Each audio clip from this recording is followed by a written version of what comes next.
Hi everyone. In this video I'll install R and integrate it with Jupyter Notebook in my Raspberry Pi so that I can run R in a notebook like this in my browser, and then later on I'll demonstrate how I used a simple machine learning tool called k-means to study a dataset like iris. So stick around. This is video log number 6. Okay, first thing first, let's go install R. Sudo apt install r-base.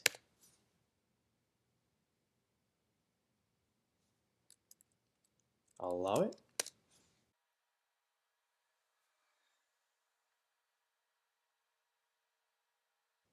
Nice. Done. Once it's installed, make sure that it runs. Type in uppercase R, press enter, and that's it. Now you have R installed and running. Browse around a little bit. For example, R comes with lots of data sets that you can work with. Type in data. You'll notice that these are all the data sets that you can work with. Things like iris or head of iris. It also comes with a data set called empty cars, where you have selected cars with miles per gallon cylinder. Data sets that you can work with, so you can learn your statistics or perform machine learning algorithm. Test them out. But don't worry, you can do all of this later on when you've gotten this installed or integrated with Jupyter Notebook. The next part is optional, but in my opinion, it's pretty important. So let's go ahead and do that. Quit out of R, Q, open close parentheses, press enter, and okay. This part I think is pretty important, only because I like to keep my packages separate from the core packages that R comes with, or even if you remember, even when we were installing R packages, I wanted to make sure that my R packages are included in my or installed in my VNV virtual environment, and not where the not where the packages the system Python came with. Okay, first thing you should do is create a file called R profile, and you do that by typing in touch.rprofile. If I spell it right, profile, great. You want to open that up. You want to edit it. You could either use Nano, but I tend to use view.rprofile, and in there I go and edit it. Okay, there. I'll type in I for insert, and the thing that you want to type in is this. I'll include this in the description. You want to type in .lib path, and in there you want to type in the location where you want your packages to be installed. Tilde here means home, or you could just type in, for me, home is home pi. So you can also do this. Home pi resources. I already have resources directory created. I just have to create another directory inside resources called R packages. Great. Press escape, colon, WQ, and exclamation, and that should save the file. If you want to just look at it, make sure to make sure that you've actually written it, just type in cat space R profile, and there you go. Now we want to create a directory in my resources directory. You don't have to. You just have to create R package wherever you install or wherever you create the R packages. For me, I like to keep it in resources. So I'll create a directory called R packages. In resources, so type in mkdir space resources / R packages. And that should create the file. Now, go back to R. Boom. You want to type in install.packages parentheses in quotation IRkernel.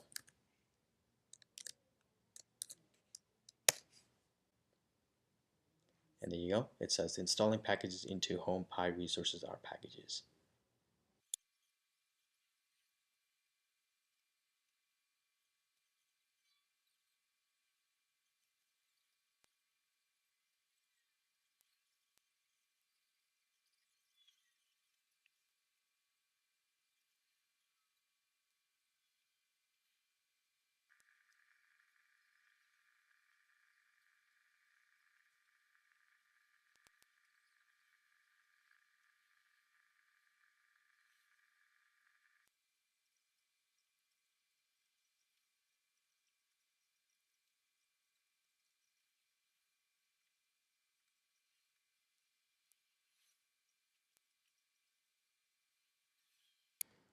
when you want to install our IRkernel, it's not just IRkernel that gets installed, but all of its dependency that it relies on also needs to be installed.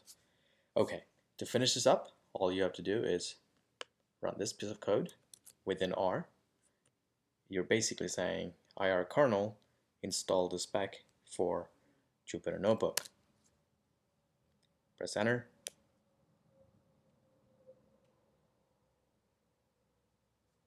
That's it. I think we're done. Type in Q, open close parentheses, and no, you don't want to save the space. And that should be it. Now let's go take a look at it. Make sure that your Jupyter Notebook is running. ps aux pipe grep Jupyter. And there you go. It's running.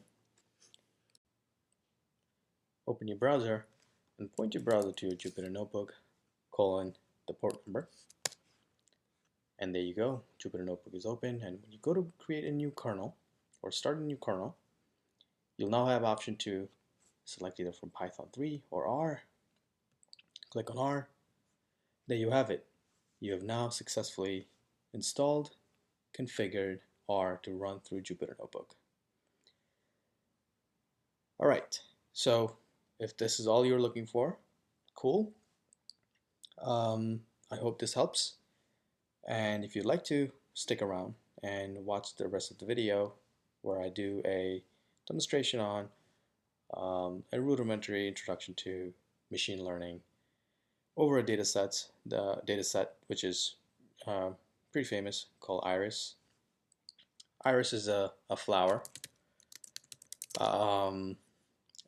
So R comes with a dataset called Iris. Let's look at the head. And it has basic data like the length, sepal length, petal length, and width. And they're broken down by species. For example, if you want to look at the unique species, Iris, you have Setosa, versicolor, and virginica. All right, what if I wanted to study the length and the width of the sepal of any of these, well, the entire data set. By the way, the data set is, there are about, I think, 150 rows. Right. And so let's go back. What if I really wanted to study the sepal length and sepal width? You could do a correlation between the two. Iris, sepal length, and Iris $, sepal width. Not so correlated. That's okay. Let's see how the data set is broken down. So I want to see how the data is broken down by the species. I can say Iris and species and put the table function wrapper around it, and shows you there are about 50 data sets for 50 rows of 50 rows of data for Setosa, and 50 for versicolor, and 50 for virginica. Now, data is great, but let's look at it in a let's see it in a plot. Okay, so if I was to study the relationship between the sepal length and the width, I can do this. Iris sepal dot length, Iris sepal dot width, and let's see how that looks first. We'll configure it later. Okay, so data set looks like this, but we really don't know which one of these data points belong to Setosa, the ones that belong to virginica, and the rest for versicolor. So let's try to put some color on it, where I'm going to say color is equal to Iris $species. What it will do is it will find the like data sets that belong to Setosa will get one color, and the ones that belong to Virginica will get another color. So you get the point. And there you have it. Let's change the point, PCH, to 19. I think 19 stands for a solid dot. And this is what it looks like. Now the data set it's great. If I was to find a relationship, remember when we did a correlation, it's lowly correlated, almost zero. Now, some might say, why don't you break down the data set into 3 different data sets? Specifically, what if you wanted to look at the correlation between the length and the width of the table of Setosas, and what if you just want to look at, say, Virginica and so forth and so on. So what I like to do is I like to create a model, a line that explains the relationship, but then there's issue. The issues are, if you look at these overlapping data sets, not really helpful. And these and over here, a logical mind would say, okay, we can section this data out by species. So you'll create a model or a best fit line across, for example, these data sets, or maybe one through the reds and then the one through the greens, which is okay. And you're not wrong if you were to do that, because the data set does come with some sort of category. It's well, I don't want to say cluster, but they are organized by species. So let's look at that. We can expand this correlation. Let's say we can say correlation of iris, where iris species equals Setosa, and give me those sepal length, and in bracket I can also say here iris species equals Setosa. Okay, let's see what that does. Great, it seems like Setosas have a pretty high correlation. Let's look at the other ones. You know what, we can do all of this just to save space. I can put a print statement around here and do all of these in one line. I'll change these to versicolor and these to versicolor as well. These to Virginica, and here also. Hope I didn't misspell anything. There you go. So the correlation of each of these data sets are pretty good, as opposed to just one line, which I think I should just bring him down here. Let's bring it down here. This is the entire data set.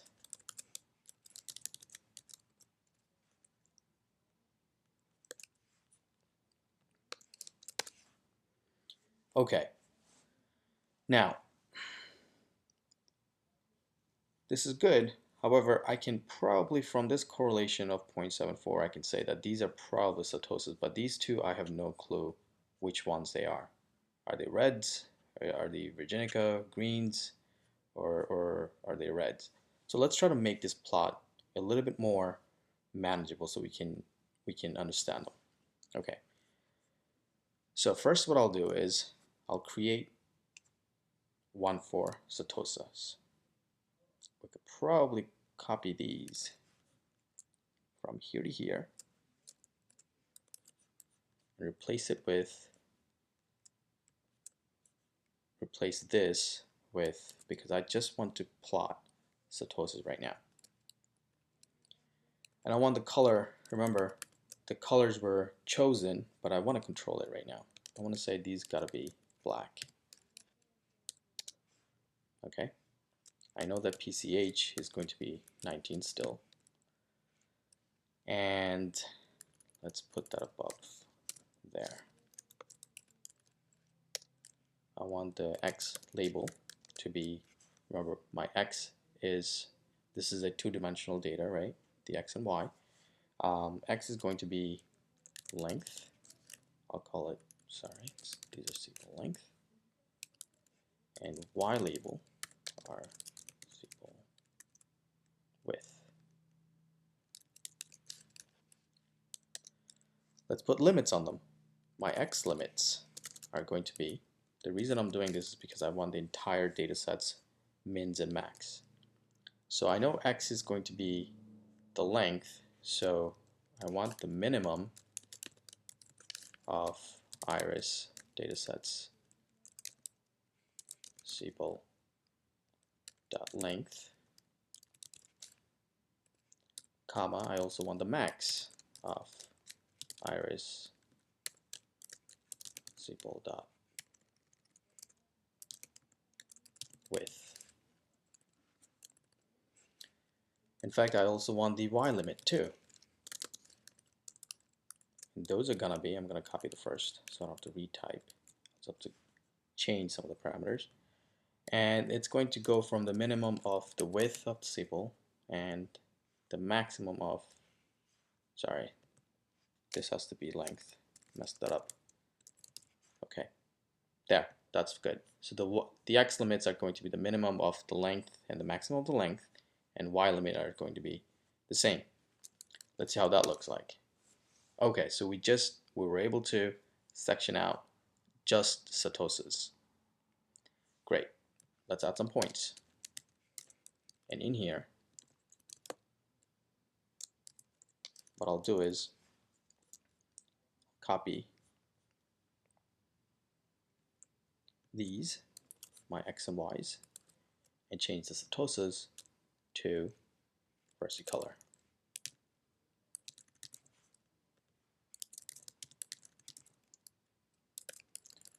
And PCH, which will be the point style, are still going to be 19.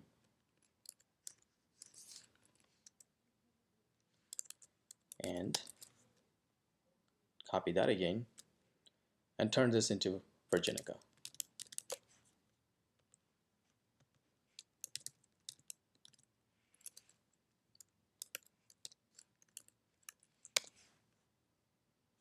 Oops, we need to change color. Here, color is going to be, I just want to manage what the color, I believe it was red. And here, color is going to be green.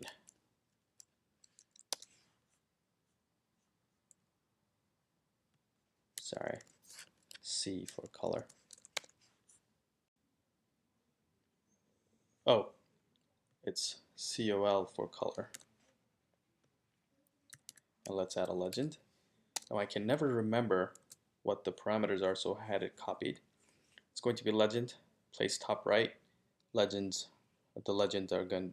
It's going to include Setosa, versicolor, and Virginica, and the colors are green, black, and red. Oh, oops, I think I messed up the color here. It should be green Setosas and black and red. Okay. Now, there we go. So now the visually the data set makes sense. The greens, which are Setosas, have a correlation of 0.74, which is why the relationship is pretty steep, as you can see. And then the blacks are versicolor, and Virginica is sort of, they're sparse, have a little bit more variance to them. However, there is still a, I would say a not a steep correlation or relationship, but there exists some sort of positive relationship, and we can see them now visually. But the issue is, Now, I'm not a botanist or a flower expert, but from looking at data and if I was to impress someone, given someone was to give me a length, a sepal length, then I'd be able to tell them what the width is, and if they were to tell me what species of uh, iris flower there were, I'd be able to create a model and say that. But if I was to create a model, I probably wouldn't create a model for the entire data set. I would go about isolating the data set into smaller clusters, I would say. Now the data set does come with a cluster of a subset or sub data sets, but I don't really trust it because if I was to create a model for Setosa, which is good, that's not a problem.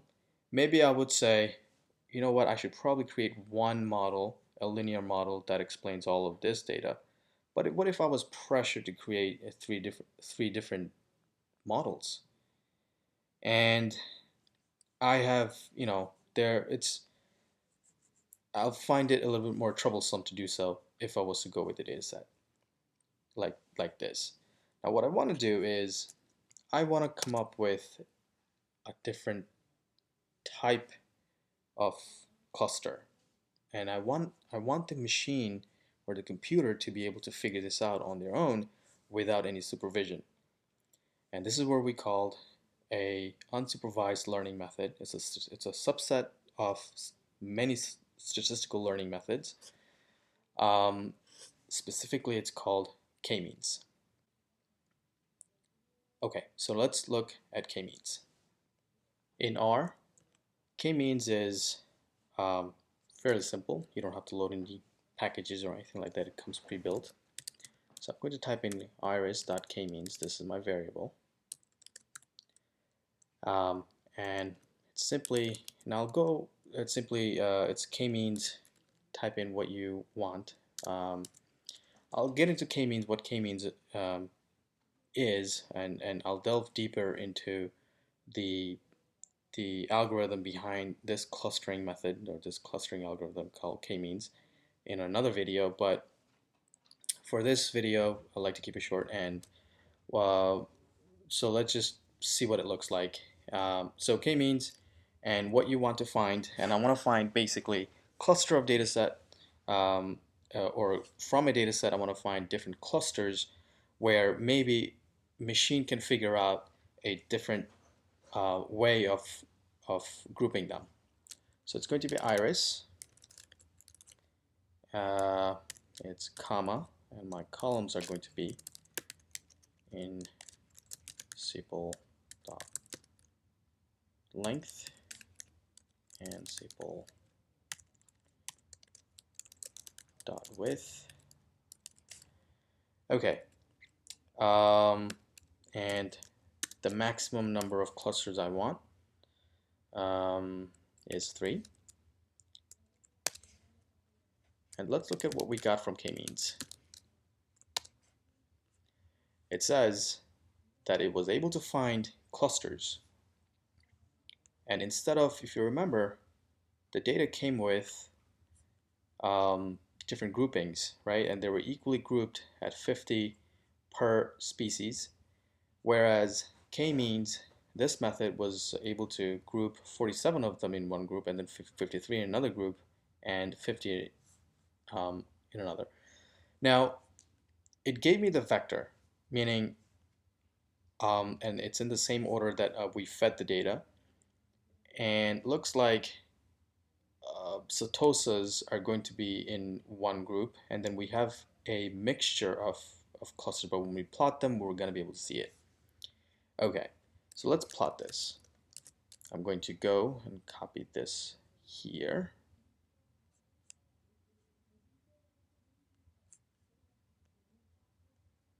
Okay. In fact, why don't we plot it right underneath this so that we can see it side by side.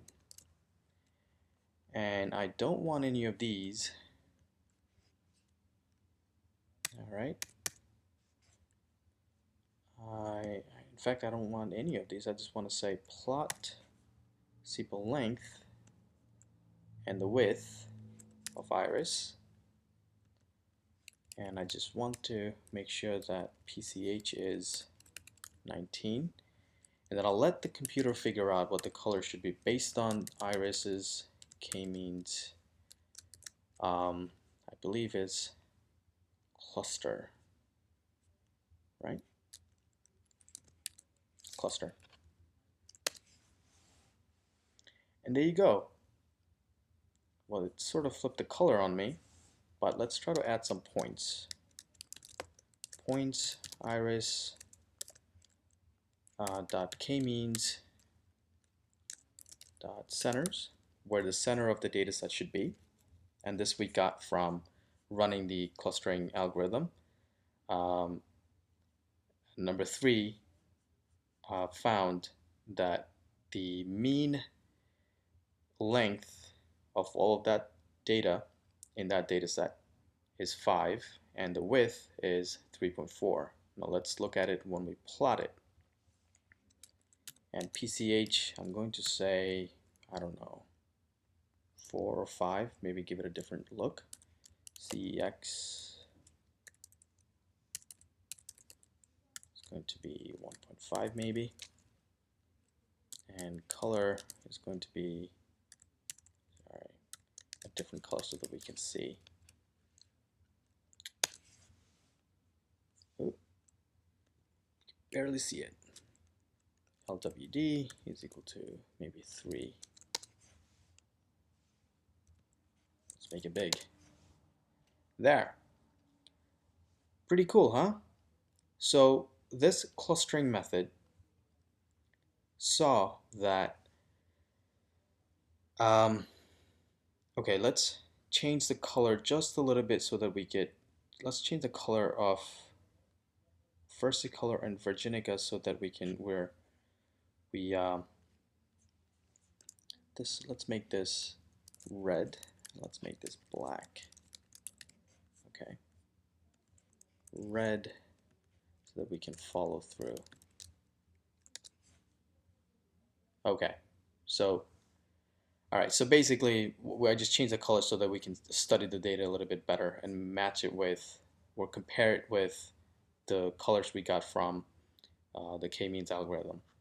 We know that machine was able to find that setosas do belong to one cluster, and it found it, and it was really good. As you can see, it says cluster number 3 has a mean length of 5 and mean width of 3.42, which is right. Here's 5 and 3.42.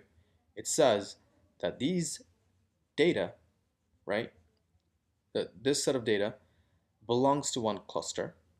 However, we saw before that versicolor, I know we changed the color right now, versicolor is, they're sort of here, but then some of it are over here, and same thing with virginica, they're over here, but some of it is also over here. So the machine says, this statistical method, learning method says, that I think I found a better cluster of data where you can model, create 3 separate models, and the model should be this sort of, this data set right here and this data set right here should be separate. You see how cluster number 2 has the mean length is 5.7 and the width is 2.6.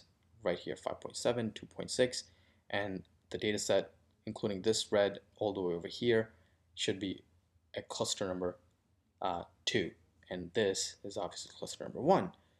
Whereas if I was to create a model based on labels, setosas, versicolor, and virginica, the data sort of, they overlap.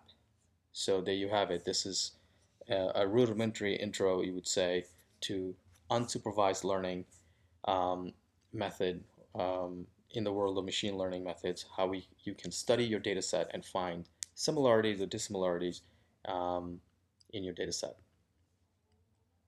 Cool. Hope you enjoyed it. Thank you.